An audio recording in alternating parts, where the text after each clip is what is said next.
빠르게 변화해가고 있는 현대 사회에도 기다림의 아름다움을 지키며 하나를 향한 집념으로 오랜 인고의 시간에 순응하는 사람들이 있다.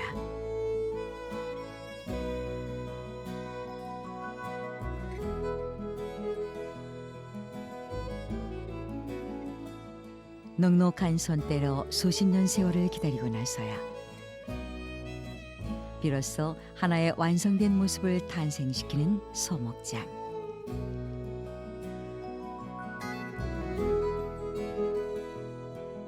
그들의 손에서 우리의 소중한 전통이 풍요의 빛을 발하며 새롭게 태어나고 있다.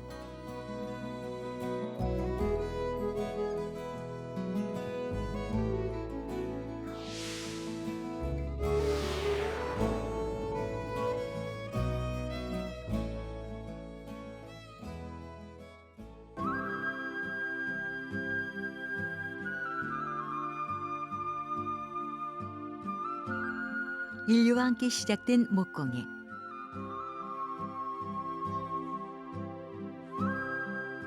나무로 생활 도구들을 만들어 사용하면서부터 목공의 역사가 시작됐다고 할 수 있다.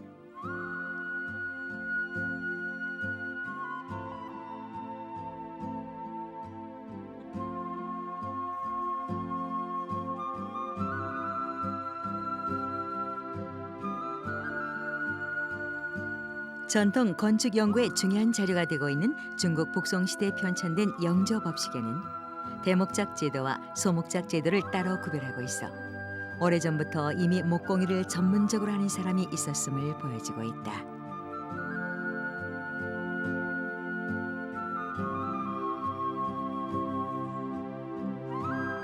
우리나라에서도 신라시대에는 마전, 괴계전, 양전 등 목물을 관장하는 관서가 생겨 국가의 수요를 충당했다. 고려시대에도 중상서 소속 소목장지 유승지와 소목장 행수교회에게 쌀 10섬의 급료를 지급하도록 했다.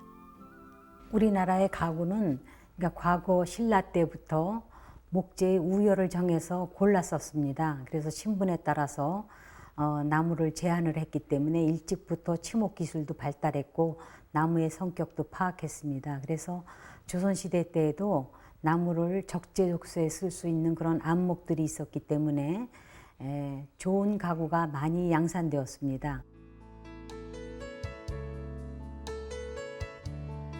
나무의 성질을 조화롭게 이용해 생활의 아름다움을 더하는 우리의 전통 소목.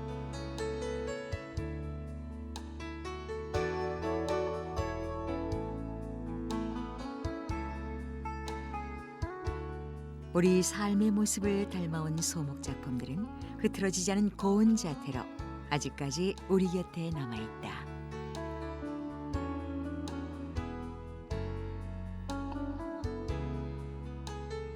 중요무형문화재 제55 소목장은 천상원, 송추만, 강대규, 설석철의 계보로 나뉘며 서령석과 서련운, 김금철, 이장관, 조화신이 그 맥을 이어가고 있다.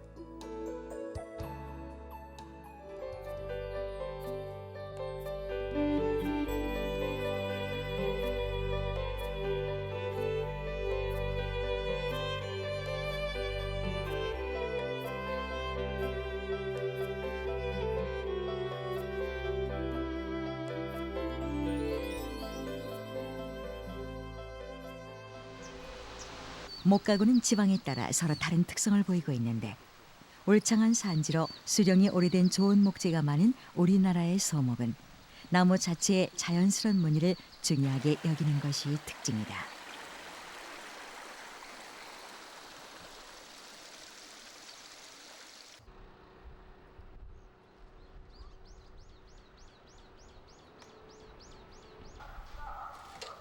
목재는 5년에서 7년 동안의 자연 건조되는 시간을 거쳐 갈라질 것은 갈라지고 썩을 부분은 미리 썩게 해서 사용한다.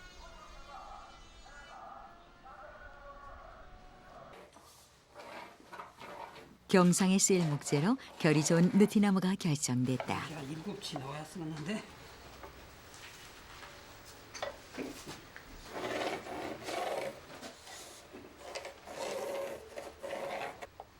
여기까지 탔냐?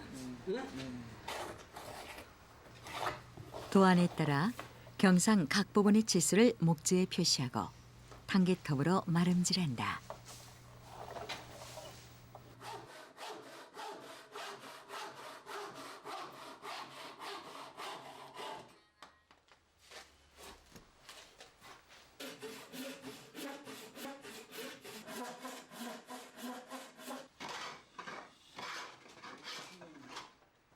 재단된 목재는 대패질하여 판을 고른다. 중요 무형문화재 제55호 소목장 보유자 설석철은 18세가 되던 해부터 목공업에 종사하면서 김경길, 방승예 등의 장인에게 소목 기법을 전수받기 시작해 그 후 60여 년 동안 소목장의 삶을 살고 있다.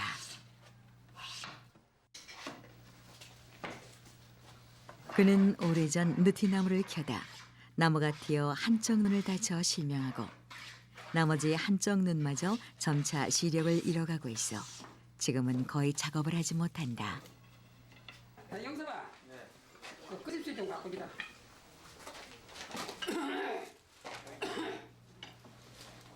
이제는 아버지의 손재주를 물려받은 아들이 소목의 가업을 이어가고 있다.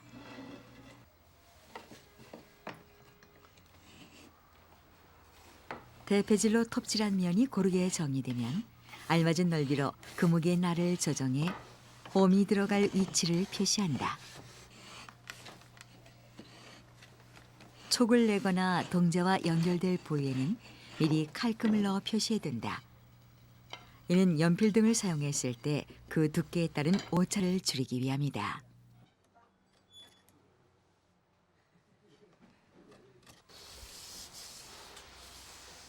쇠목은 참중나무를 덧붙여 만드는데 한 나무에서 나온 제목만 사용할 경우 쌈질을 하지 않아도 되지만 그렇지 않은 경우에는 나무의 결과 색깔이 같도록 쌈질을 해준다.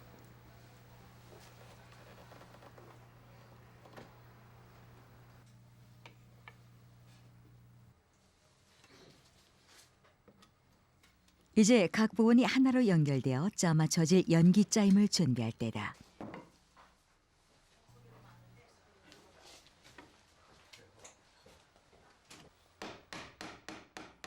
미리 표시해둔 칼금 선에 맞춰 삼각글을 정으로 두들겨 동자와 쇠목이 결합되는 부위가 맞물리도록 홈을 파고 촉을 낸다.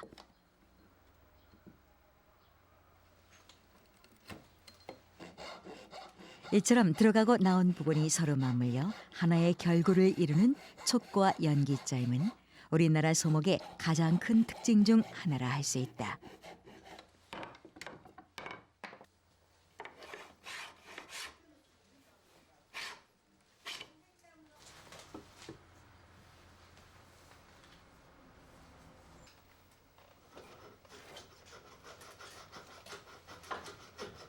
경상의 다리가 되는 족통을 만드는 과정이다. 먼저 조각할 문양을 그려놓고 나서 실톱으로 투각하여 초볼 모양을 낸다.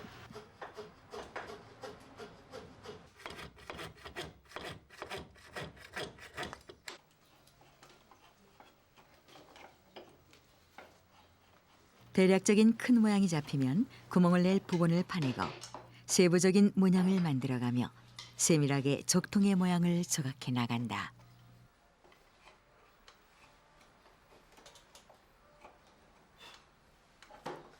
오늘도 설석철은 공방에 나와 두 아들의 작업 모습을 살핀다.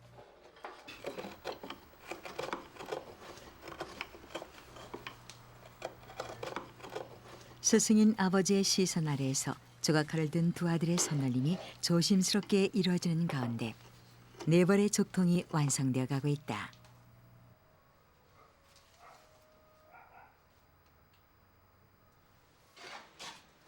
풍열을 만들기 위해 대패로 표면을 고르는 작업이다. 나무 표면이 고르게 정리되면 여기에 직접 도안을 대고 풍열 문양을 그린다. 문양을 따라 실톱으로 잘라내는데 풍열의 문양으로는 박지문이 주로 사용된다.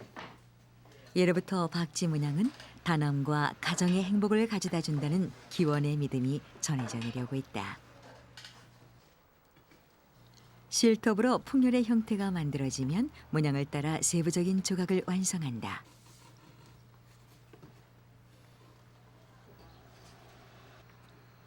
다음은 전판과 경상통 사이를 장식하는 귀를 만들 과정이다. 이 과정도 풍열 부분과 마찬가지로 목재에 직접 도안을 올려 연필로 문양을 그린다.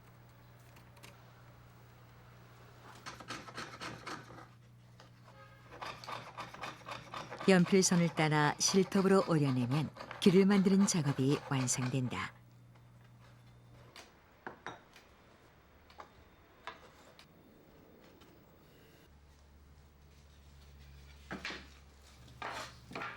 이제는 서랍을 만들 차례. 먼저 서랍의 앞면에 이를 느티나무에 대패질을 해서 결을 고른다.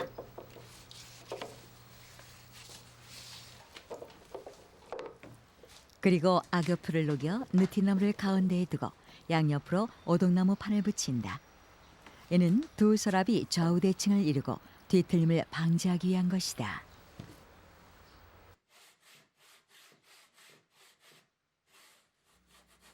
불이 마른 후 느티나무의 정가운데를 자르면 서로 대칭을 이루는 서랍 전면이 만들어진다. 이러한 덧붙임 기법은 나무결의 무늬를 중요하게 여기는 우리나라 소목의 또 하나의 특징이라 할 수 있다.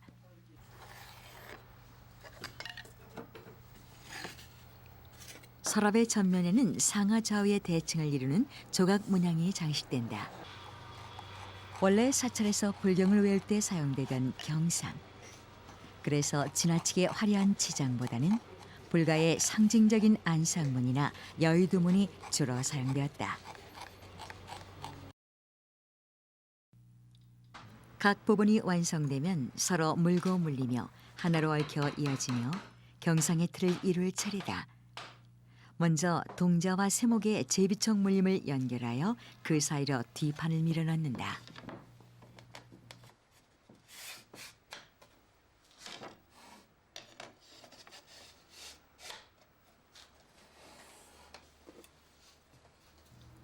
그리고 나서 세목의 촉통을 연결하는데 표면에 손상이 없도록 나무를 하나 덧대고 망치로 가볍게 두드려 연기 짜임을 맞춘다. 뒷면 조립이 끝나면 이에 수직으로 측면 쇠목을 세우고 옆판을 밀어넣는다. 양쪽 측면과 뒷면의 연결 홈으로는 밑판을 끼워 맞춘다.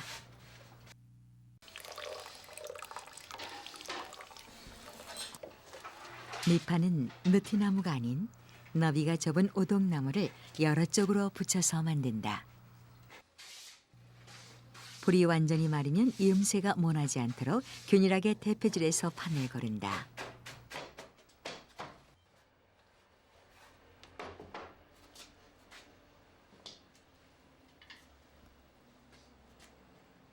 이제 전면을 연결하면 경상통이 제 모습을 갖추고 완성된 형태를 잡게 된다.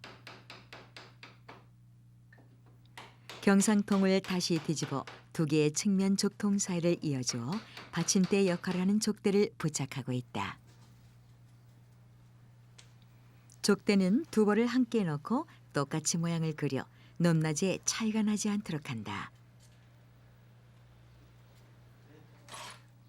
그 모양대로 깎아낼 때는 둥근 대패를 이용하는데 이 경우에도 여러 벌을 함께 놓고 대패질하여 양쪽이 완전하게 똑같은 모양과 높이가 되도록 한다. 이제 천판을 만들어 올려야 한다. 먼저 경상통보다 넓고 길게 느티나무를 재단하여 천판 표면을 고르게 한다. 천판 양옆으로는 위로 솟아오르는 모양의 두루마리가 연결되는데 이를 이어붙이기 위해 천판에 연결 홈을 내는 작업이다. 두루마리와 천판이 쉽게 떨어져 나가지 않도록 견고하게 받쳐줄 수 있는 형태로 아래쪽 홈을 깊게 낸다. 둥글게 위로 솟아오르는 두루마리는 날이 둥근 대패로 깎아 모양을 낸다. 두루마리의 모양이 완성되고 전판과의 제혀쪽매로 정확하게 맞으면 악여풀을 발라 두 부분을 이어붙인다.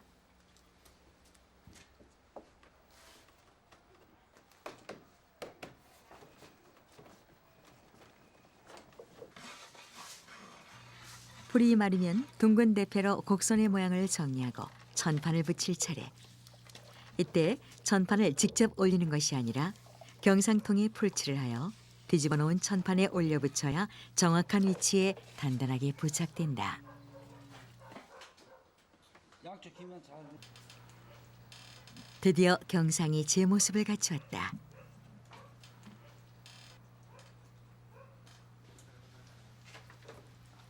여기에 비스듬히 측면 풍요를 붙이면 경상의 균형미가 완성을 이룬다.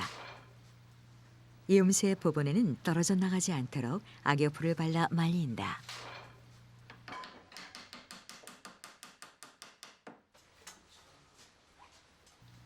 전판과 몸통 사이 네 귀퉁이에는 귀를 붙여 단정한 모양새를 마무리한다.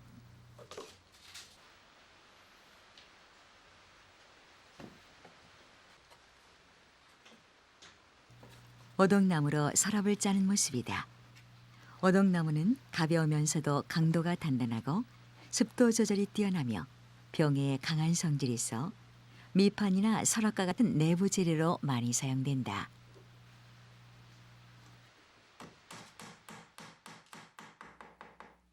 쌈질하여 만들어 놓았던 서랍 전면을 붙이고 뒷면을 통끼움하여 형태가 변하지 않도록 대못을 박으면 서랍이 모두 완성된다. 서랍이 끼워지고 동자를 사이로 완전한 대칭이 이루어졌다.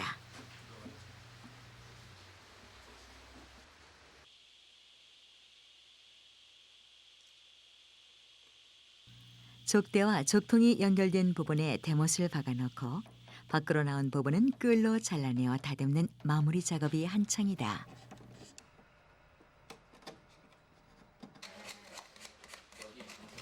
나뭇결을 다듬는 마지막 손길. 고운 사포로 표면과 모서리를 부드럽게 정리하는 작업이다.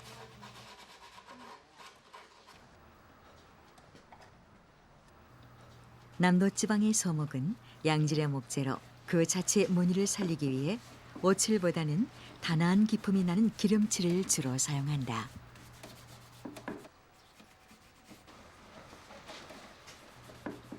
동백기름이 목기 표면에 입혀지고 나무 본래의 색과 무늬가 곱게 피어오른다.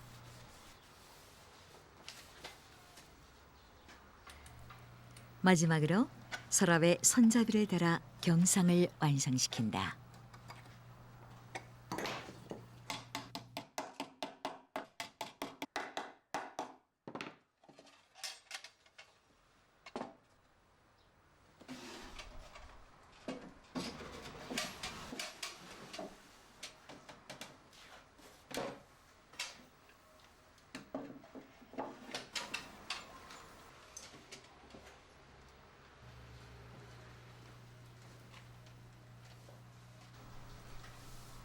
아들의 작품을 대하는 순간 아버지는 다시 스승의 자리로 돌아가 세심하게 아들의 솜씨를 살펴본다.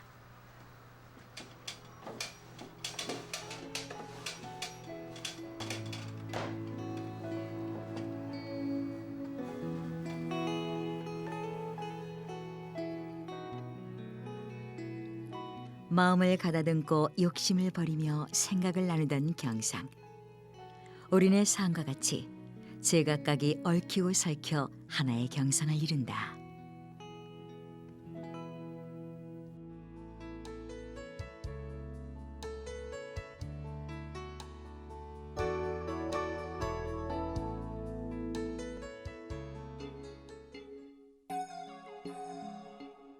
각개수리는 지금의 근거로 장문 안에 여러 개의 서랍을 달아 귀중품이나 서류, 약재 등을 보관하던 가구다. 그럼 이 각개수리는 어떻게 만들어졌을까?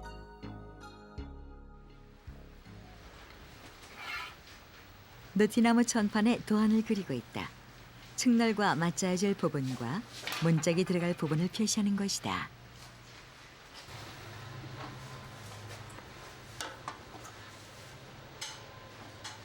이 각개수리의 전판은 농이나 장과 같은 다른 작품들과는 달리 전판에 수장 공간을 만들고 문짝을 달아 물건을 넣고 꺼낼 수 있도록 만든 것이 특징이다.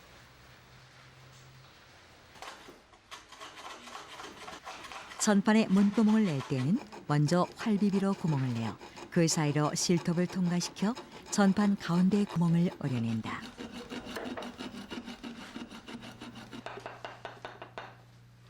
톱질이 끝나면 밑면을 망치로 두드려 잘라진 문구멍을 위로 드러낸다.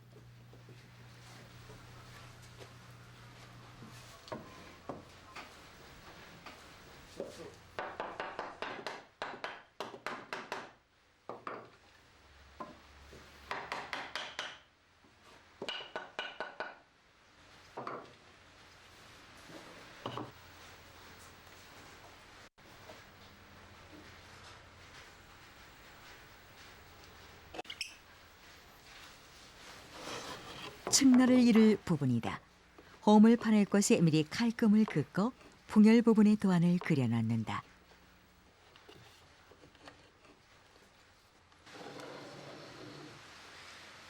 이 각개수리가 갖는 또 하나의 특징은 다리를 따로 만들어 붙이지 않고 이처럼 측널의 밑부분을 박지 문양으로 잘라 하나의 통판으로 만드는 데 있다.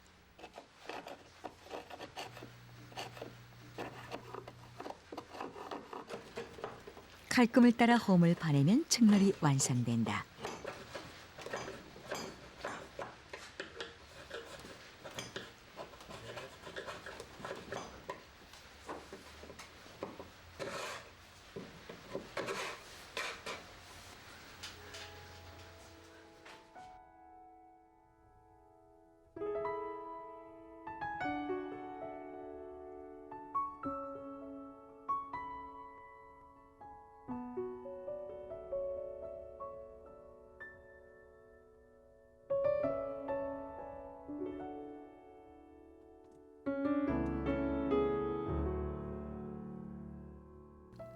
밑판과 뒷널도 같은 방법으로 만들고 뒷널에는 홈을 넣어 서랍 상단을 끼운다. 그 앞으로는 쇠목이 붙여진다.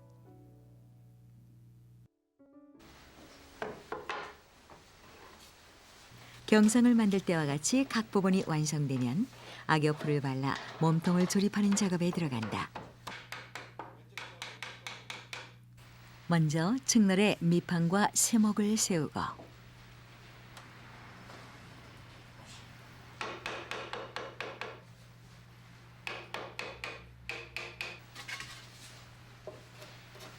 측널과 천판 사이에 뒷널을 밀어넣는다.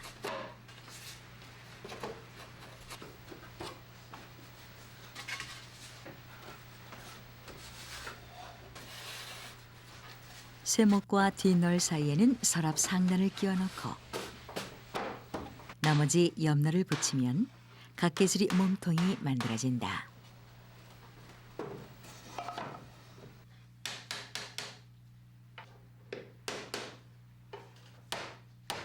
이렇게 하나로 연결된 몸통 위로 다시 측널의 장부를 맞물려 천판을 올려붙이면 그제야 각개수리가 완성된 형태를 이룬다.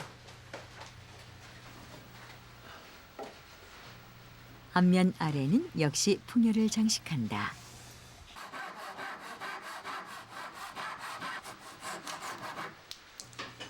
각개수리를 만드는 마지막 공정, 문틀을 짜는 작업이다.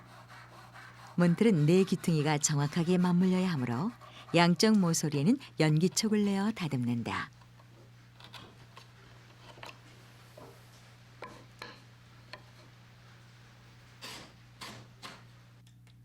문틀 안쪽으로는 문목을 끼워 넣을 수 있도록 홈을 내고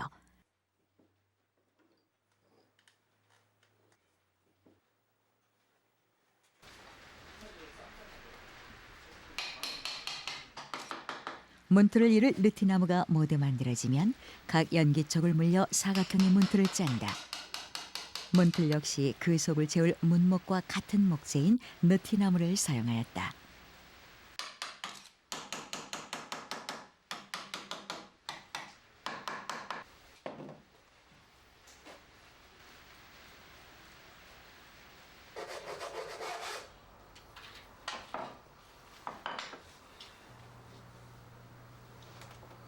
오동나무로 서랍이 들어갈 틀을 짜는 과정이다.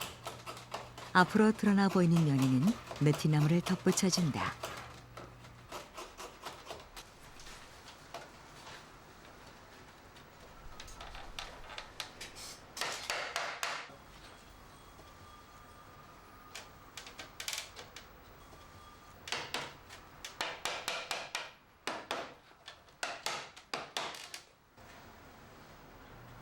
서랍틀은 하나의 통으로 조립되어 각개수리 몸 안에 끼워 넣었다.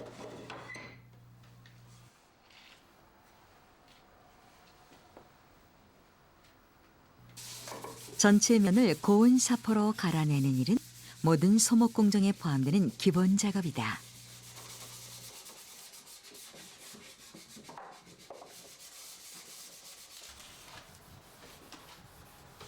동백기름과 함께 장인의 온기가 전해져 느티나무에 화사하면서도 은은한 나뭇결이 피어오르는 순간이다.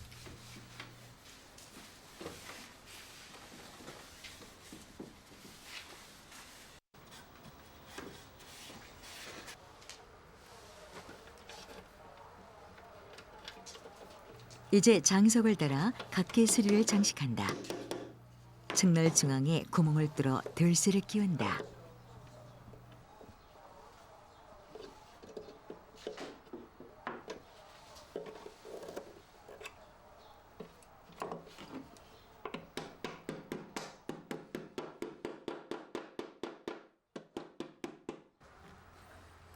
서랍 전면에도 열고 닫기 편하도록 마찬가지 방법으로 손잡이를 달았다.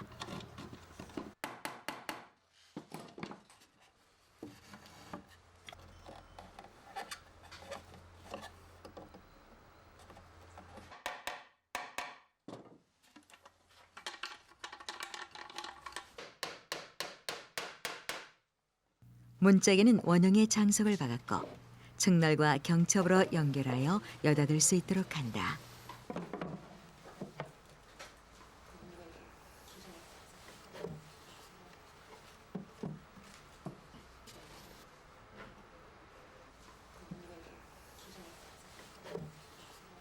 마지막으로 천판에 문짝을 달 차례.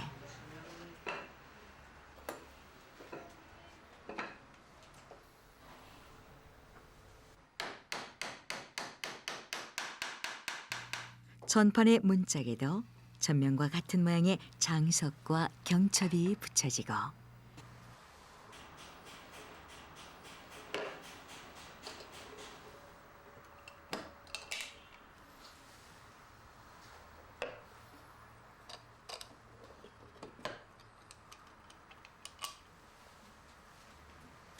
드디어 각개수리가 그 모습을 드러냈다.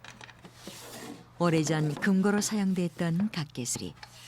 그 용도에 맞게 충분한 수납 공간이 갖춰져 있다. 진귀한 보석이었을까? 소중한 연서였을 수도 있다. 오래도록 간직될 무언가가 이 안을 가득 채웠으리라.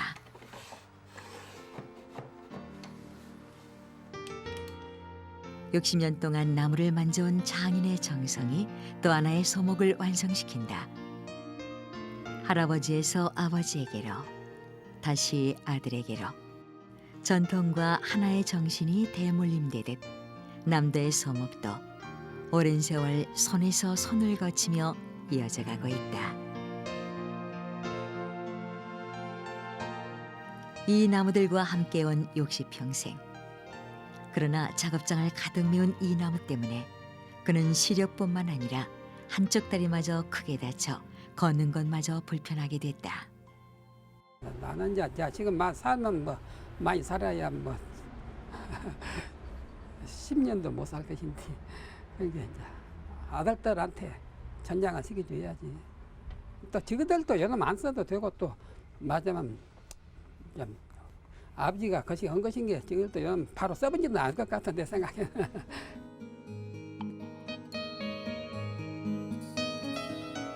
그는 아직도 이 나무를 소중하게 간직하고 있다.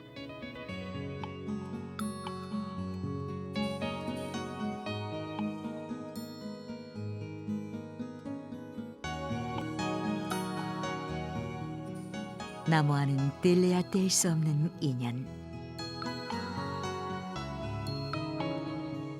소목장이기 때문이다.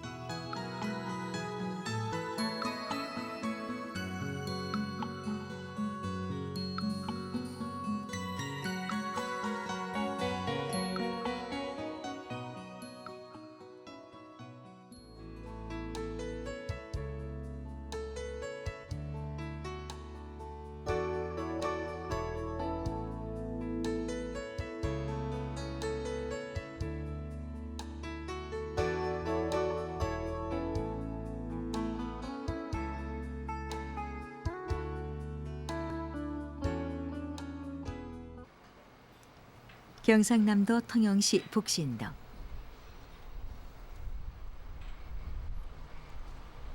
이곳에서 천상원의 제자인 김금철에 의해 통영 소목의 전통 기법이 재현되고 있다. 오래된 농안에서 조심스럽게 꺼내지는 종이 천상원의 도안이다.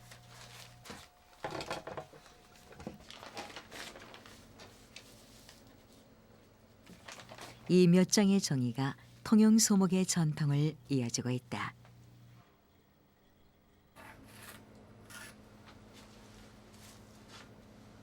이층농의 도면을 찾아 문목으로 쓰일 느티나무에 말음질을 한다.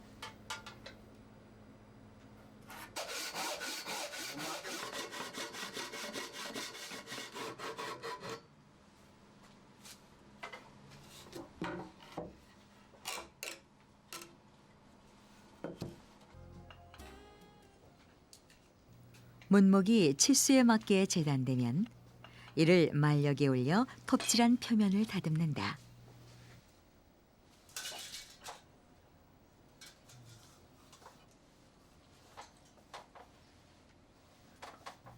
만력은 이러한 대패질이나 톱질을 할 때 사용하는 도구다. 표면이 고르게 다듬어진 문목에 칼금을 그어 호장선이 들어갈 부분을 표시해 둔다.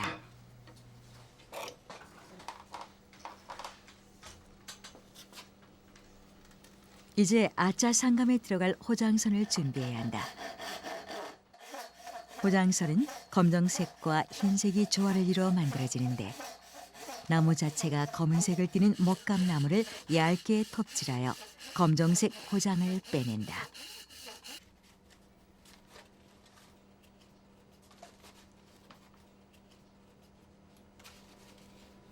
흰색 무늬를 이루는 호장에는 버드나무가 쓰이며 작업하기 좋게 약 20일 정도 버드나무를 물에 불려두었다가 두 명이 함께 대패를 밀어 1mm 정도로 얇게 대패밥을 빼낸다.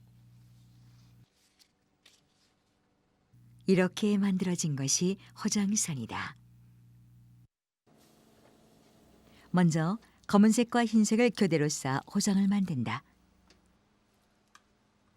이것은 아자 상감의 가로 무늬를 이루는 것으로 호장선이 떨어지거나 중간 부분이 들뜨지 않도록 앞뒤 양쪽 모두에 꼼꼼히 악여풀을 발라가며 붙여나간다.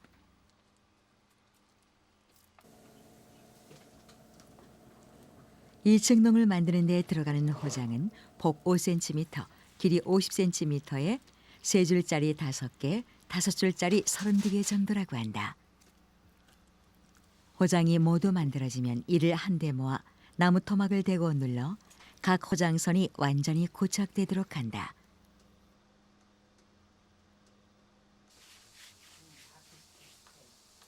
밖으로 새어나온 악여를 닦아내고 호장도 하나하나 떼어내어 붉기를 없앤다.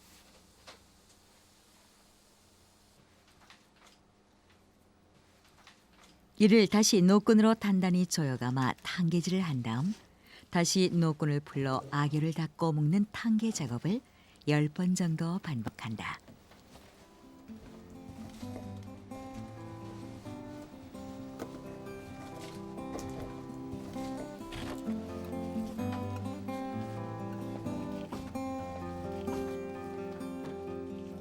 이러한 탕개질을 여러 번 되풀이하는 이유는 휘지 않은 고든 호장을 얻기 위한 것이다.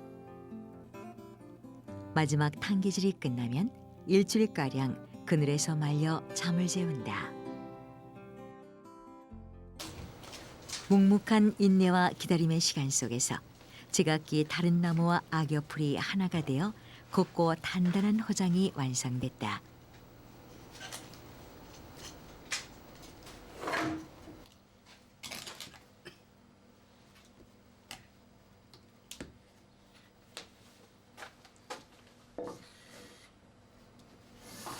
풀이 말라붙어 있는 옆면을 대표로 다듬어내면 그간의 과정을 지켜보지 않은 사람이라면 자를 대고 선을 그려놓은 것이라고 여길 만큼 반듯한 흑백의 문양이 모습을 드러낸다.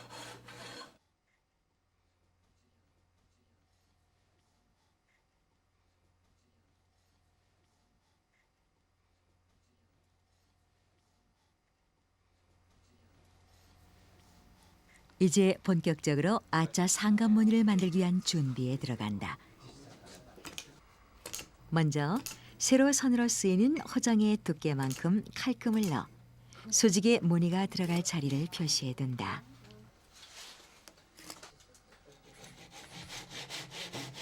그리고 가는 톱으로 세로 무늬가 들어갈 앞뒷면에 그 깊이만큼만을 잘라내는데 이는 한치의 오차도 없어야 완전한 아짜 모양이 만들어지는 세심한 작업이다. 톱질을 한 부분에 홈을 내듯이 그 사이를 파내면 검고 흰 부분이 명확하게 드러난다. 바로 여기에 세로 선 문양이 들어설 것이다.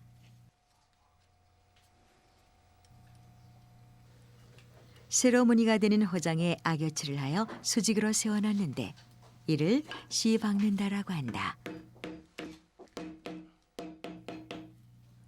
씨를 박아 넣은 호장 옆에 직각의 나무 토막을 대고 등대기 톱으로 잘라내어 세로 무늬를 만들어낸다.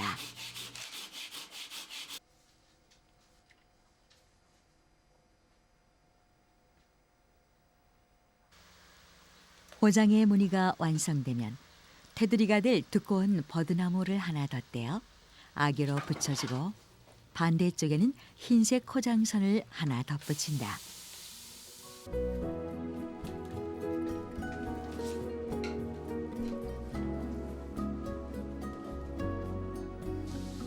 버드나무와 호장 그리고 흰색 호장선 사이사이로 풀이 고루 스며들도록 다시 한번 풀을 덧바른 다음 하루 정도 잠을 재운다.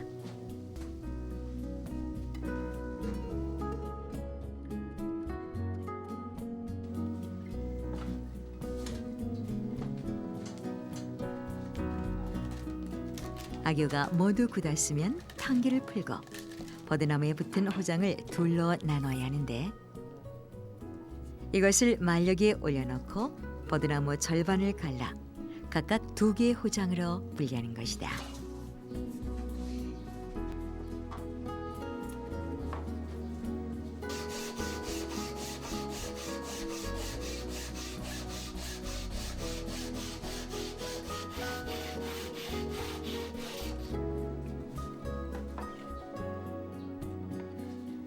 옆면을 다듬기만 하면 선명한 아짜 상감이 탄생된다. 오랜 기다림 속에 감춰졌던 제 모습이 드러나는 순간이다. 4개의 아짜 상감은 서로 수직으로 붙여져야 하므로 대각선을 이루도록 연기 형태로 제작된다.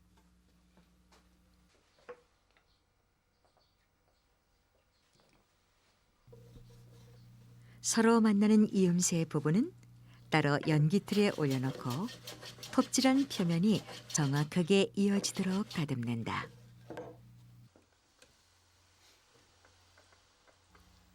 느티나무 문목에 아짜 상감을 붙일 때는 가로 세로의 무늬가 정확하게 맞아 하나로 연결되어야 하므로 길이가 짧은 쪽에서 긴 쪽 순서로 붙여나간다. 먼저 짧은 쪽 문목에 악여풀을 발라 아짜 상감을 붙인다. 그 맞은 쪽까지 한 쌍이 붙여지면 노끈으로 이 부분을 먼저 고정시킨 후 나머지 2면에 아짜 상감을 끼워 붙이고 가로 세로 전체를 노끈으로 단단히 조여감아 풀이 마를 때까지 잠을 재운다.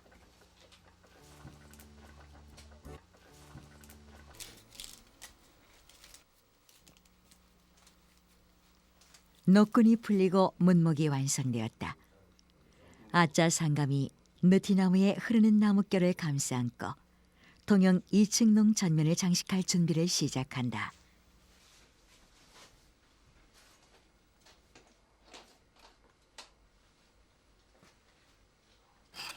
문목과 아짜 상감이 연결된 표면을 대패질로 고르게 하고 모서리를 다듬어 정리한다.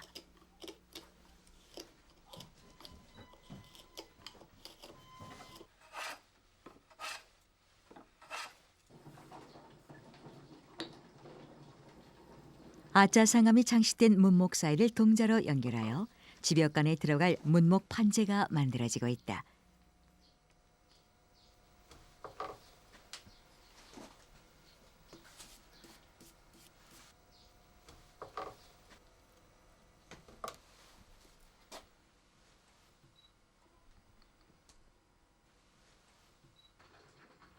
풀이 마르면 이음새를 다듬고 긴 동자 쪽부터 먼저 바탕이 되는 나무를 붙여 노끈으로 고정한다.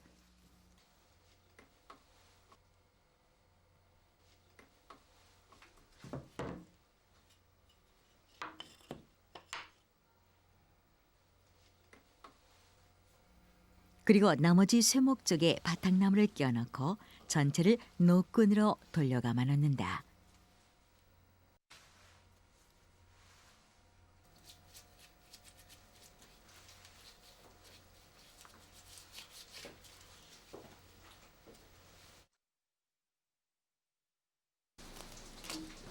악여풀이 모두 마르면 판재 표면을 대패로 밀어 이음새가 모나지 않도록 고르게 정리한다. 말력에 물려 혈톱으로 자르면 느티나무의 결이 똑같이 대칭을 이루는 한 쌍의 문목판이 만들어진다. 톱질한 면을 대패로 다듬고 절반으로 나눈 문목판을 다시 3등분하여 2-3mm 정도의 두께가 되도록 얇게 켜내 문목판을 완성한다.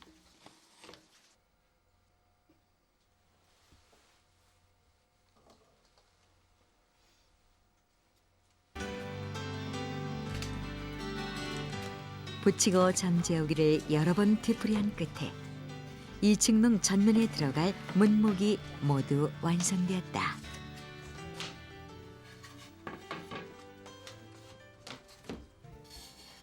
문목이 하나씩 무늬를 맞춰 들어서고 혀와 홈이 서로 물고 물리는 제혀 쪽매로 하나의 널이 이루어진다.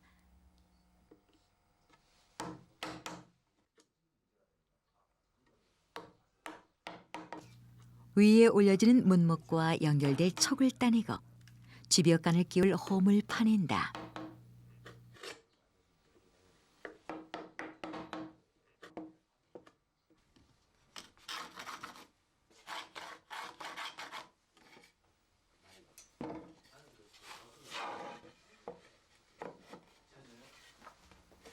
마지막으로 쥐벽간 위에 다시 머름간을 얹으면 통영 2층농의 전면이 제 모습으로 형태를 갖추게 된다. 뒷널과 만나는 부분에는 연결 홈을 파고 측널과 윗널, 아랫널이 이어지는 곳으로만 사계짜임을 넣는다.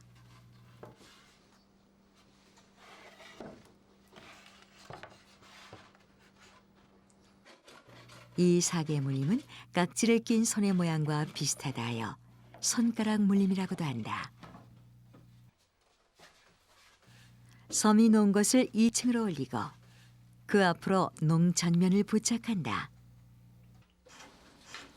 전판 밑바닥 뒷면에는 홈을 내어 뒷날 반탁혀와 맞춰 끼우도록 만들어졌다. 농 2층의 윗면 혀와 천판 홈에 악여풀을 바르고 천판을 끼워 붙인다.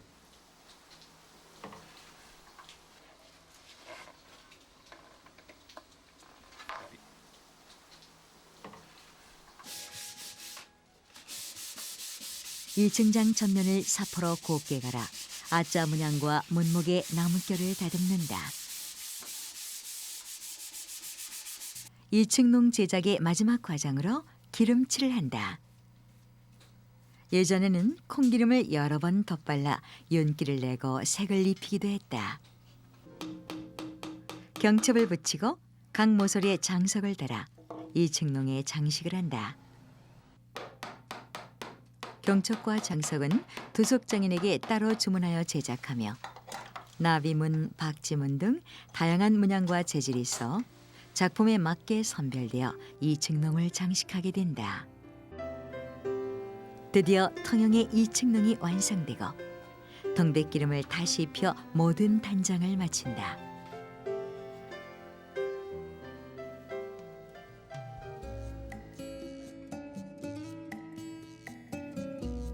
언제나 잔잔하고 온화한 바다가 통영을 감싸듯 수십 년 동안 소목 하나만을 지켜온 장인은 오늘도 변함없이 연장을 집어댈 것이다.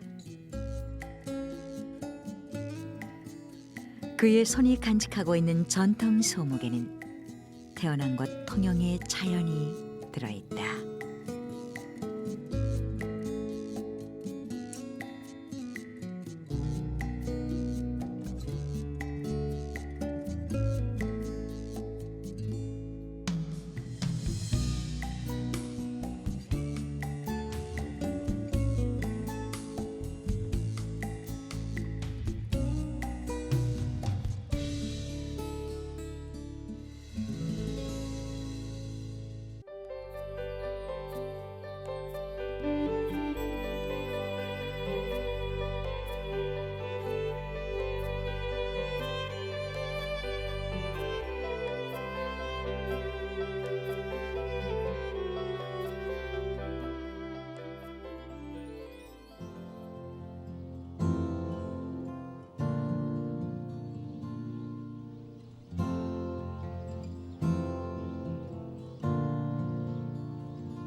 이미 폐교된 지 오래된 석곡초등학교 기령분교. 운동장을 뛰노는 아이도 하나 없다.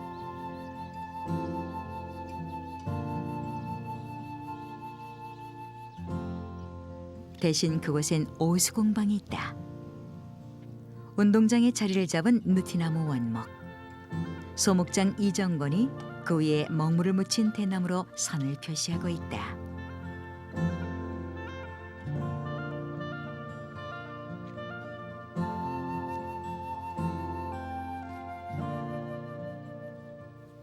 한 사람은 먹줄을 감아놓은 목통을 잡고 다른 한 사람은 먹줄을 잡아당겨 표시해둔 위아래 선에 대고 줄을 손으로 튕겨주면 곧은 먹선이 그려진다.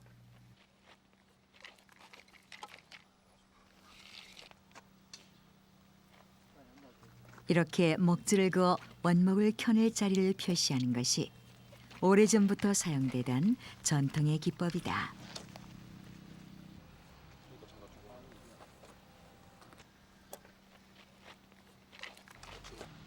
먹줄이 다 그어지면 원목을 비스듬히 세워 두 명이 탕기톱을 맞잡고 밀고 당기며 먹줄을 따라 톱질을 하여 원목을 켜낸다. 작업장 한면을 가득 메우고 있는 전통 소목 도구들 모두 스승 송추만에게서 물려받은 것이다. 지금은 찾아보기 힘든 인두, 활비비, 변탕 대패 등 잊혀져 가고 있는 전통 도구들이 소중히 간직되고 있다. 2층 문갑장을 짜기 위해 도면의 치수에 따라 틀을 이루는 기둥과 쇠목, 동자를 만든다.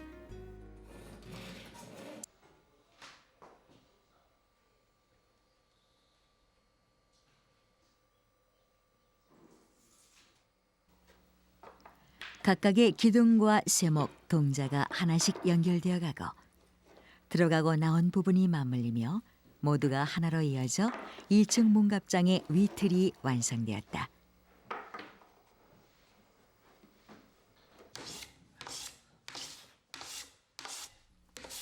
문목은 느티나무로 만들어 다듬는다.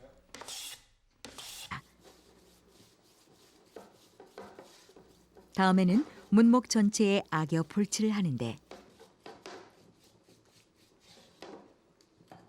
솔로 악여풀을 바르고 나서 손으로 전면을 고르게 문질러 줘야 한다. 잘 고른 다음에 접착을 하게 되면은 악여층도 생기고 지지력도 상당히 높아집니다. 악여가 문목에 고루 스며들어 마르면 양쪽에 오동나무판을 억결로 붙여 쌈질 작업에 들어간다.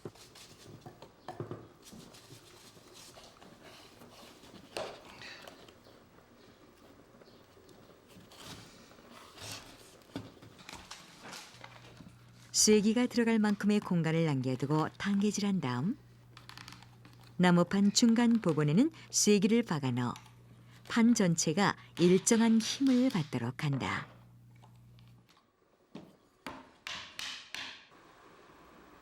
쌈질한 문목 역시 실내에서 잠을 재워 넣는다.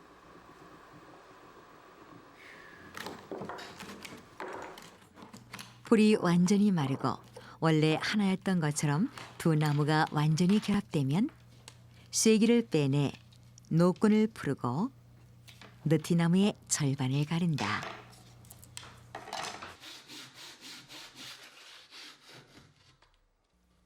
대칭의 무늬를 이루는 한 쌍의 문목이 완성되었다.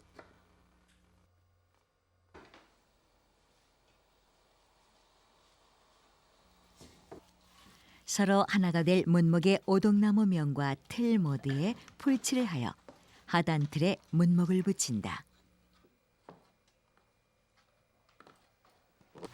그 위에 한지를 올려 다시 탕개질을 한다.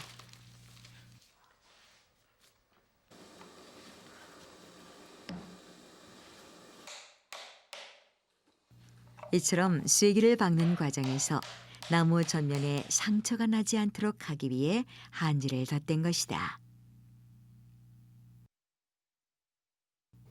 풀이 마르면 탕개를 풀고 한지를 벗겨내어 전면을 조선 대패로 밀어내면 각기 다른 목재가 한데 어울려 조화를 이루는 하단이 완성된다.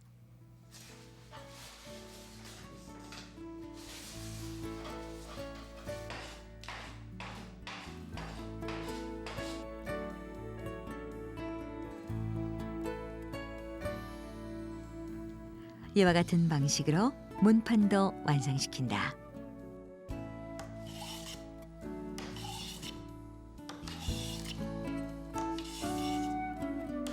목간나무를 켜낸 검은색 호장과 왕벚나무의 흰색 호장을 만들고 있다.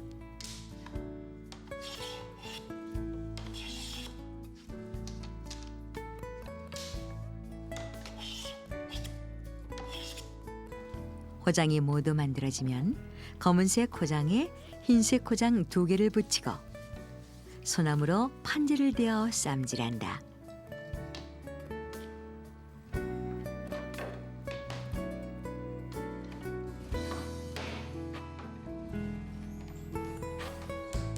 소나무 판재 위에 일정한 간격으로 쐐기를 박아 하루를 재운다.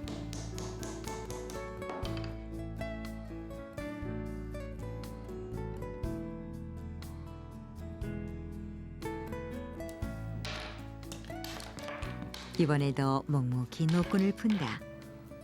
이러한 인내의 시간 끝에 정교한 호장선이 완성되어 간다.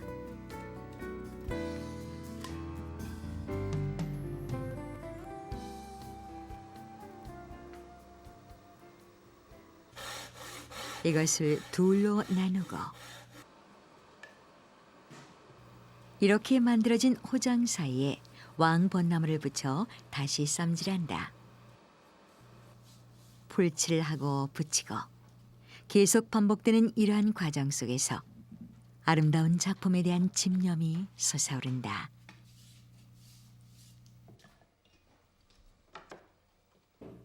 어쩌면 참고 기다려야 하는 소목장의 삶에 익숙해지는 연습을 하고 있는지도 모른다.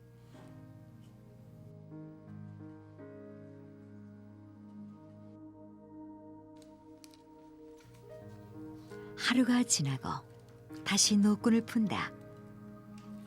장인의 기다림에 대한 보답이었을까? 새로운 모습의 호장이 완성됐다.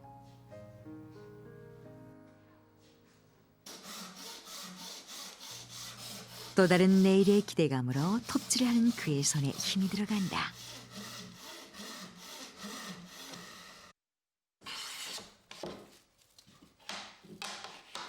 왕본나무 면을 깎아내고 그 사이에 목감나무를 넣어 마지막 쌈질을 한다.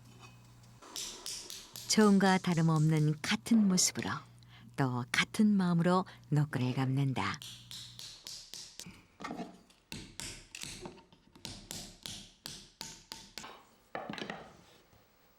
완성된 호장은 문목의 크기에 맞춰 연기절을 대고 45도가 되도록 칼금을 그어 재단한다.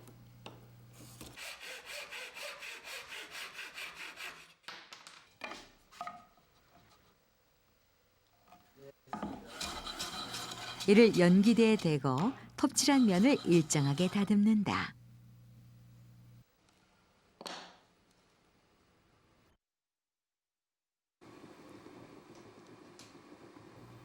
호장태 각면에 악여풀을 발라 내면을 붙여 사각의 형태를 만든다.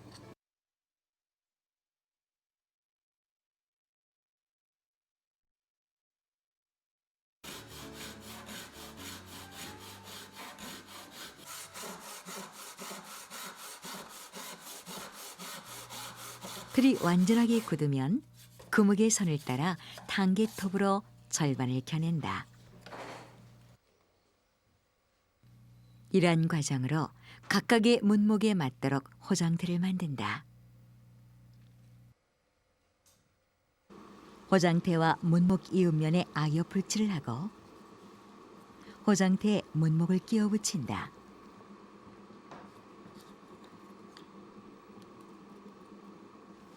노끈으로 내면을 단단하게 동여매어 당개질한다.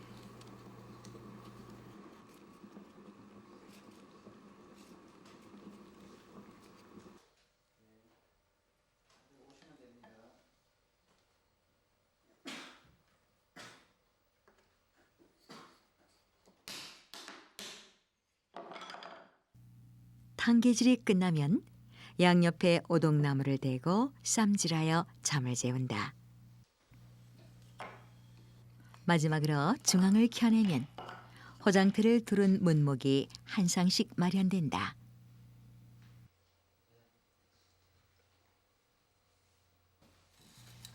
세 개의 태극 문양이 하나의 원을 이루는 본을 만든다.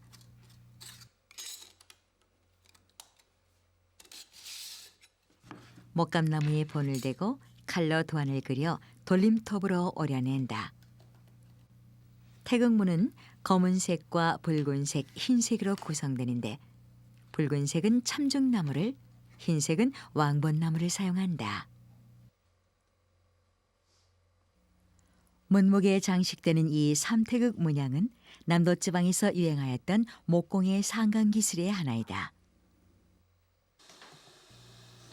세 개의 태극문이 서로 맞물리며 연결되는 부분에 악여풀을 바르고 하나로 모아서 붙인다.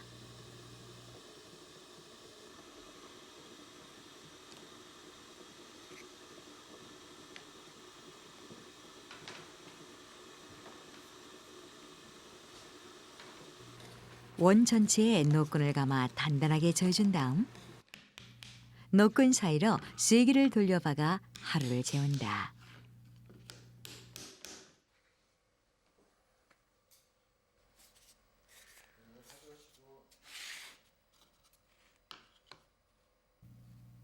삼태극을 장식할 문목에 이를 대고 원을 그린다. 문목에서 이 삼태극의 원을 따내야 하는데 이때 사용되는 도구가 활비비다.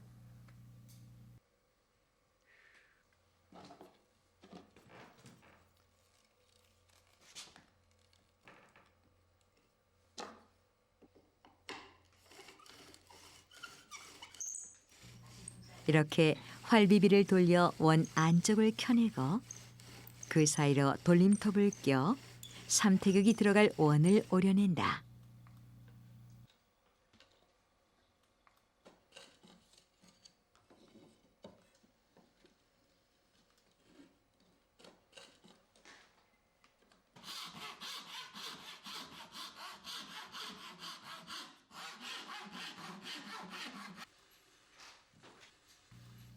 삼태극의 악여 풀칠을 하여 문목 안에 끼워서 붙인다.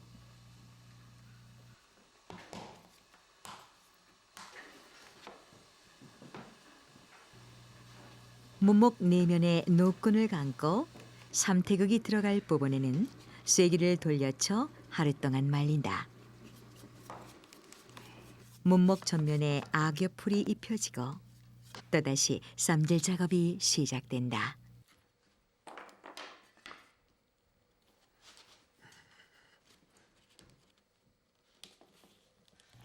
오동과 느티, 먹감, 참죽, 왕번나무까지 제각기 다른 성질의 나무가 서로 몸을 맞대고 하나가 되기를 바라는 장인의 마음에도 태극이 담겨진다.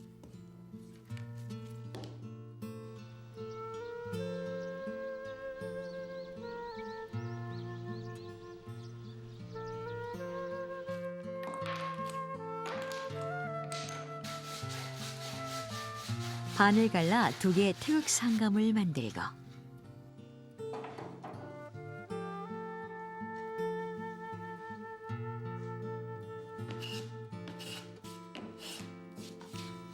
톱질한 면을 다듬어 태극과 호장의 모양이 선명하게 드러나도록 한다.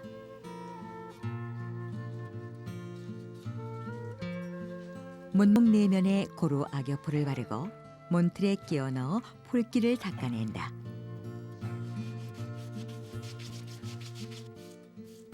한쪽에 한지를 대고 두 문짝을 포개에 탕개질하여 건져시킨다.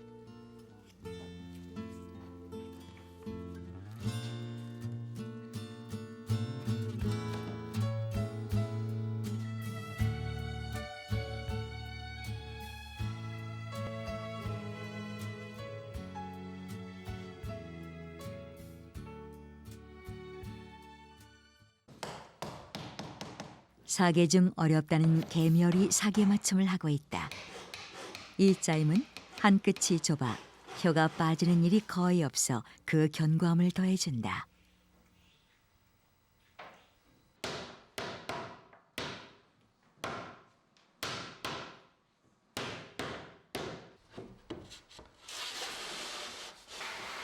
장 안쪽에는 홈을 파고 측널판에는 혀를 내어 혀가 홈에 맞물리도록 끼워 넣는다.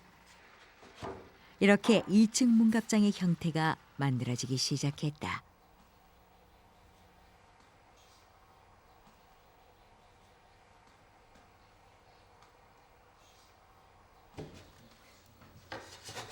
위드의 모양대로 내부에 서랍틀을 끼워 넣는다. 안방과 서랍틀은 모두 오동나무로 만들었다.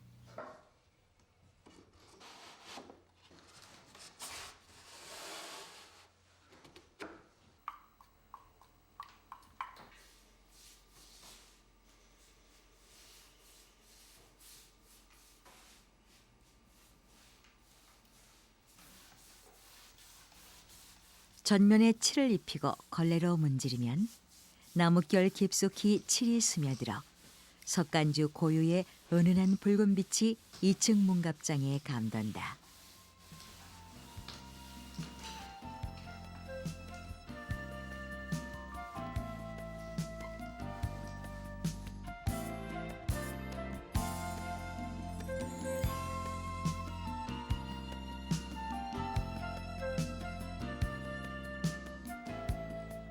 다시 한번 2층 문갑장을 치장할 차례다. 문짝에는 손잡이 장식을 붙이고 하단 앞면으로는 검은 주철 장석이 들어선다.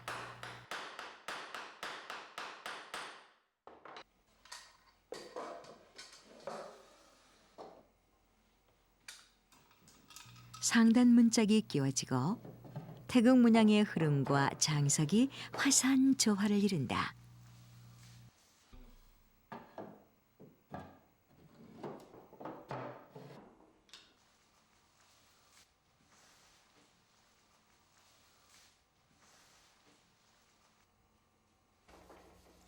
이제 동백기름으로 마지막 단정을 마치고 태극의 깊이를 담은 2층 문갑장이 화려한 빛을 발한다.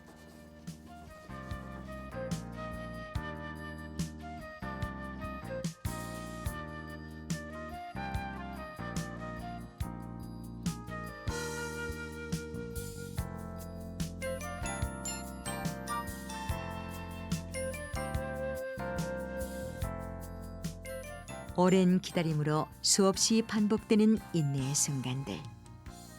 그 속에서 얻어진 하나만을 향한 장인의 집념이 지금의 소목을 탄생시켰다.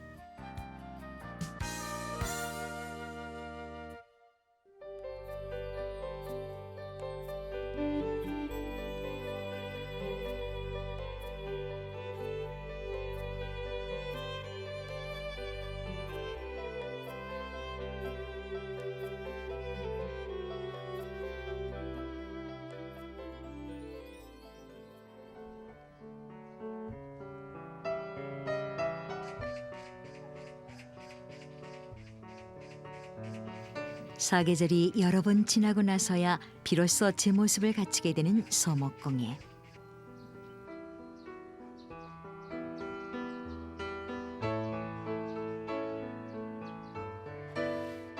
조아신이 이곳 정릉에 자리 잡고 소목에 발을 들인 지도 25년이 지나고 있다. 그가 나무와 인연을 맺게 된 것은 스승 강대기와의 만남에서 시작된다.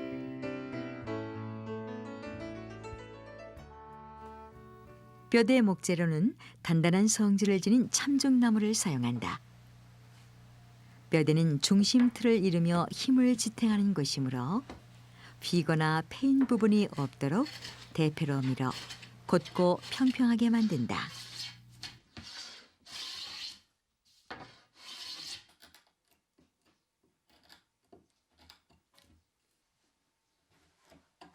이때 뼈대와 함께 쇠목에도 연기자인과 제비촉을 따내는 작업이 함께 이루어진다.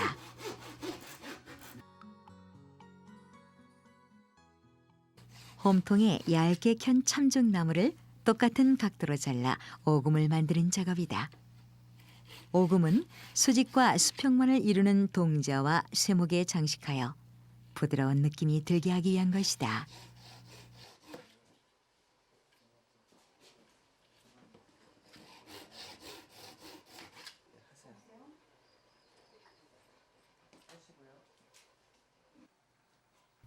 동자 내기퉁에 오금을 붙이고 떨어져 나가지 않도록 악여 폴치를 덧발라 말린다.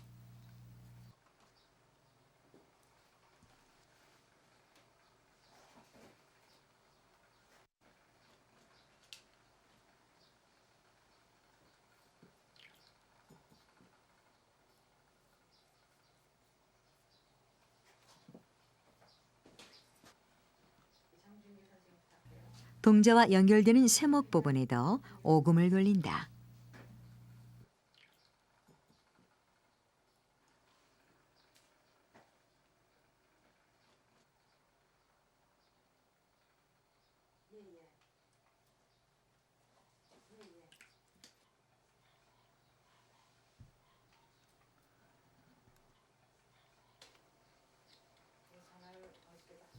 풀이 말라 굳으면 동자와 쇠목, 오금이 자연스러운 버선코 모양이 되도록 칼로 이음새를 다듬어준다.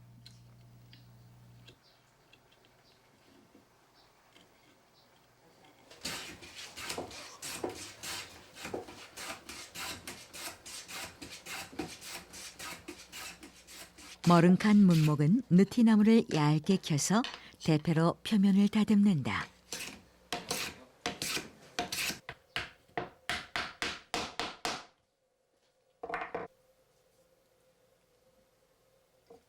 악여 풀칠을 하여 쇠목의 동자를 연결하고 호물 낸 쇠목 사이로 머름칸 문목을 밀어넣는다. 이때 문목에는 풀칠을 하지 않아 수시로 늘고 주는 나무의 상태에 따라 유동적으로 움직일 수 있게 한다.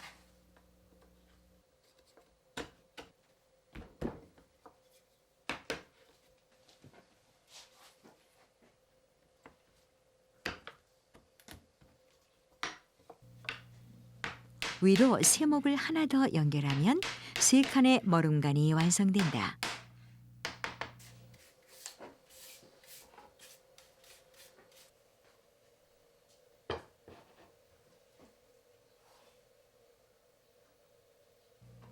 전면에 틀을 짤 모든 준비가 끝났다.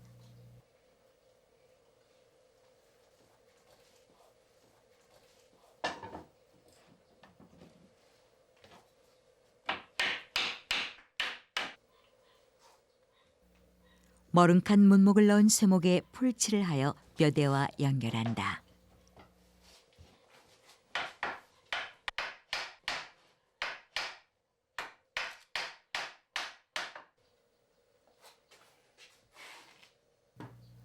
드디어 장인의 생각 안에서만 존재하던 의거리 장이 세상 밖으로 모습을 드러내기 시작했다.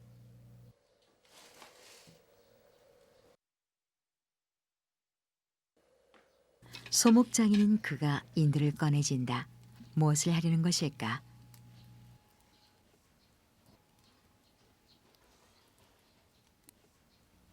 오동나무판의 표면을 인두로 찢어 강하면서도 부드러운 느낌이 나는 측널과 뒷널을 만들려는 것이다. 이러한 기법을 낙동법이라고 하는데 일종의 천연색을 입히는 작업이라고 할 수 있다.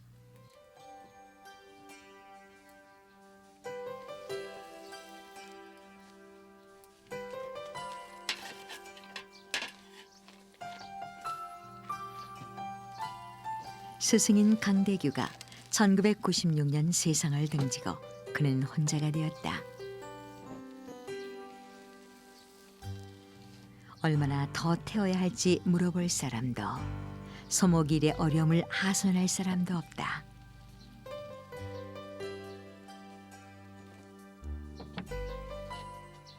그저 묵묵히 작품 하나하나를 완성해가며 느끼고 깨우칠 뿐이다.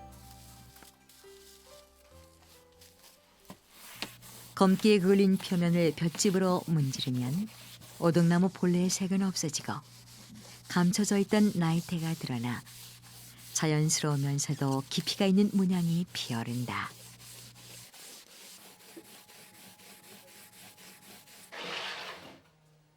뒤틀이 만들어지고 있다. 악여칠을 하고 나무 못으로 두드려 첫 번째 쇠목을 연결한다.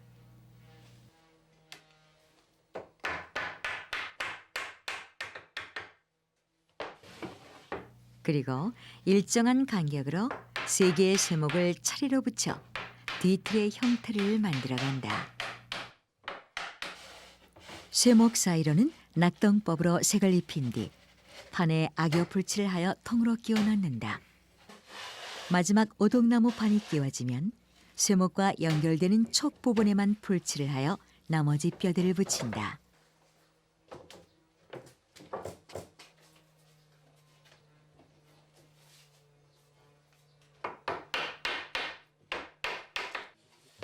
이 음새를 모두 확인하고 나서야 한숨을 돌린다. 전체를 이루는 또 하나의 과정이 완성되었다.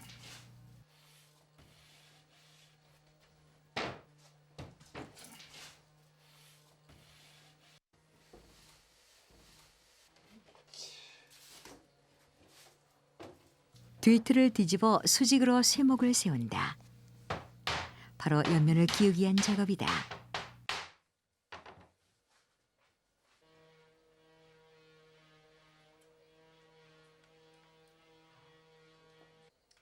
옆면의 쇠목은 뒤틀의 쇠목을 따라 좌우로 4개씩 들어간다.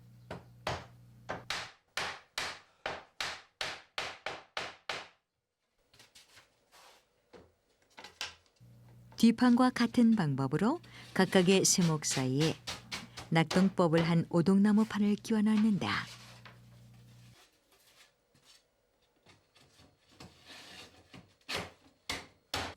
바닥판과 내부를 둘로 나누는 안판, 그리고 상판을 이루는 가로 부분에도 오동나무 판을 호흡에 끼워 몸통의 형태를 완성한다.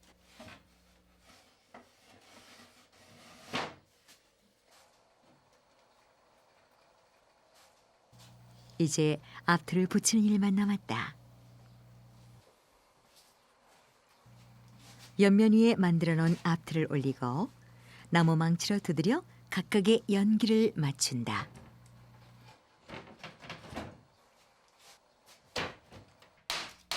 기둥과 쇠목 뒷면은 장보 맞춤을 하였다. 드디어 몸통이 세워지고 붙이고 두드려서 맞추는 작업을 수없이 반복한 끝에 얼거리 장이 형태를 갖추었다.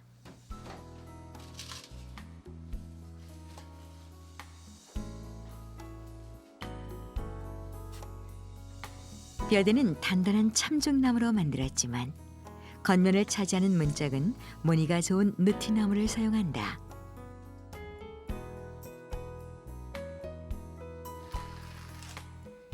느티나무를 잘라 문짝 문목을 만들려고 한다. 지금까지의 모든 과정에서 그러했듯이 그는 나무를 얇게 켜서 속판을 붙이는 쌈질을 하지 않는다.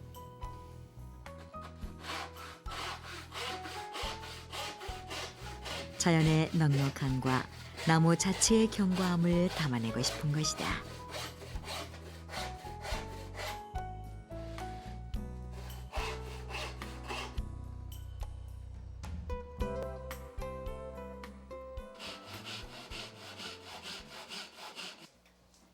문목에 거멀띠장을 대기 위해 느티나무 문판 안쪽에 홈을 낸다. 동판을 그대로 사용했기 때문에 길고 넓은 문짝 문목이 휘어지거나 뒤틀리지 않도록 중심을 받쳐주기 위한 작업이다. 참중나무로 연기를 물려 만든 문틀에 문목을 끼우고 나머지 한쪽 문틀을 맞춰 문짝을 만든다.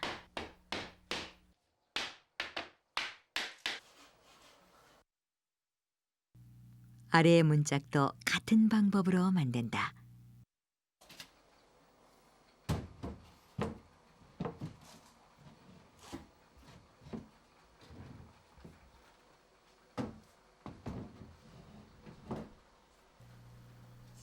느티나무의 물결이 잔잔한 파도를 이루고 단단한 나무의 고요한 느낌이 그대로 살아있는 문짝이 모두 완성됐다.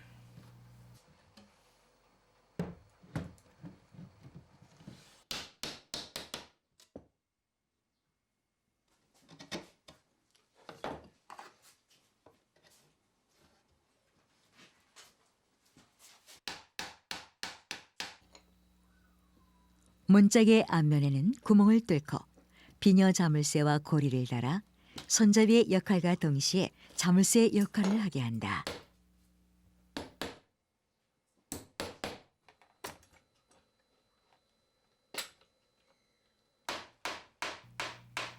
벽선에 못을 박아 밖으로 여닫을 수 있도록 문짝을 단다.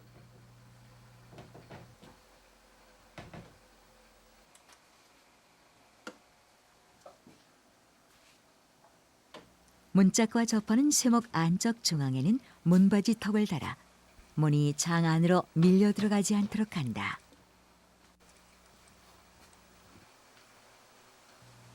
문턱은 중간 부분이 쇠목에 걸리도록 턱을 내고 악여풀로 붙인 다음 대못을 박는다.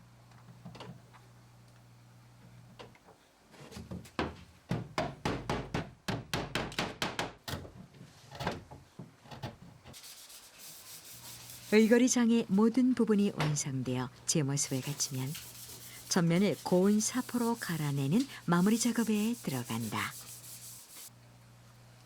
그리고 오랜 시간을 기다려온 마지막 손길, 동백기름이 입혀지는 순간 느티나무와 참죽, 오동, 저마다의 나뭇결이 조화를 이루며 잔잔한 물결을 이룬다.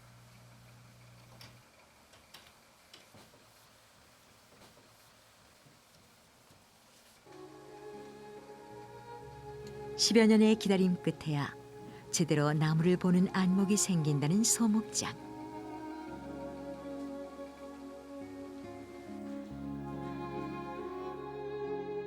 소목공예는 기다림의 작업이다.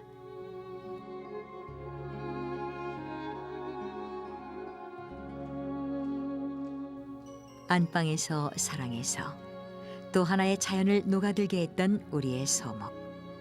그 전통의 맥이 소목장 조화신의 손으로 그리고 마음으로 이어지고 있다. 시작함과 동시에 좀 선생님 일찍 돌아가셨다. 역시 그 제자로서 소목장으로서는 뭐 작품을 표현하는 게 일단 최선의 길이고 방법이고, 역시 전통의 맛이 이렇고 전통이 어떠한 타의 저기보다는 우리 정서에 맞다는 걸 많이 이제 보이는 방법뿐이 저는 없다고 봐요.